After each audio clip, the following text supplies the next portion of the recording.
কমিশনে যদি কেউ বসে রেস্ট নেয়, আপনারা জানেন নির্বাচন কমিশনের অনেকেই প্রবাসী ভোটারের নামে বিদেশে আমোদ প্রমোদে ব্যস্ত। বাংলাদেশে আসলে গণতন্ত্র নাই। বিএনপি যে গণতন্ত্র বলে, এই গণতন্ত্রের মধ্য দিয়ে আসলে জিয়া ফ্যামিলির কয়েকটা লোক ক্ষমতায় যেতে চায়, পিপলের এম্পাওয়ারমেন্ট হয় না। জামায়াত ইসলামী যে গণতন্ত্র বলে, জামায়াতের ইসলামীর 1-2 লক্ষ নেতাকর্মী ক্ষমতায় যেতে চায় না। আমরা যে গণতন্ত্র বলি, সেই গণতন্ত্রে আমরা পিপলের পাওয়ারমেন্ট চাই, এবং এই জন্য আমরা লড়াইটা চালিয়ে যাচ্ছি। আপনারা যে বিষয়গুলো সমাধান করতে পারছে না, বা যেই বিষয়গুলো হলো আমরা আসলে একটি ডেমোক্রেটিক স্টেটে যেতে পারবো, আমরা সেই বিষয়গুলো তাদের কাছে অ্যাড্রেস করছি। যদি ওনারা না করেন, তাহলে তো ওনাদের অবশ্যই পদত্যাগ করতে হবে, এই ইলেকশনে প্রশ্নবিদ্ধ হবে।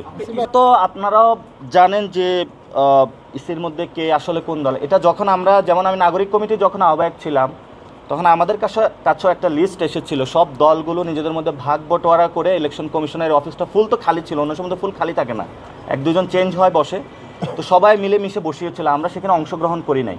আমরা বলেছি যে সার্চ কমিটিটা 2022-এর যে নিয়ম অনুযায়ী, সেটাতে আসলে আমরা এটা সাপোর্ট করি না, এবং ওই সময় মির্জা ফখরুল জামায়াত থেকে এটার বিরুদ্ধে বলা হয়েছিল। কিন্তু যখন ক্ষমতার প্রশ্ন এসেছে, বাংলাদেশে আসলে গণতন্ত্র নাই। বিএনপি যে গণতন্ত্র বলে, এই গণতন্ত্রের মধ্য দিয়ে আসলে জিয়া ফ্যামিলির কয়েকটা লোক ক্ষমতায় যেতে চায়, পিপলের এম্পাওয়ারমেন্ট হয় না। জামায়াত ইসলামী যে গণতন্ত্র বলে, জামায়াতের ইসলামীর 1-2 লক্ষ নেতাকর্মী ক্ষমতায় যেতে চায় না। আমরা যে গণতন্ত্র বলি, সেই গণতন্ত্রে আমরা পিপলের পাওয়ারমেন্ট চাই, এবং এই জন্য আমরা লড়াইটা চালিয়ে যাচ্ছি।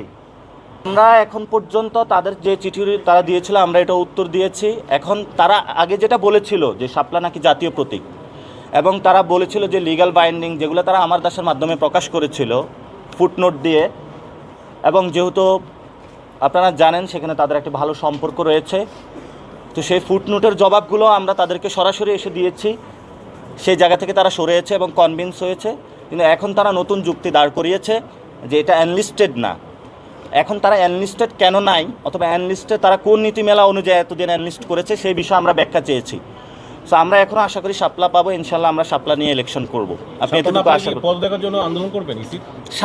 শাপলা পাওয়া না প্রশ্নে কেন আমরা তাদের পদত্যাগ করব? যদি ইসি করাপশন ফ্রি না করতে পারে, ইসি যদি মৃত ভোটার লিস্টদের সঠিক সমাধান না করতে পারে, এই বিষয়গুলো সমাধান না করতে পারে, অবশ্যই তো ওনাদের পদত্যাগ করতে হবে।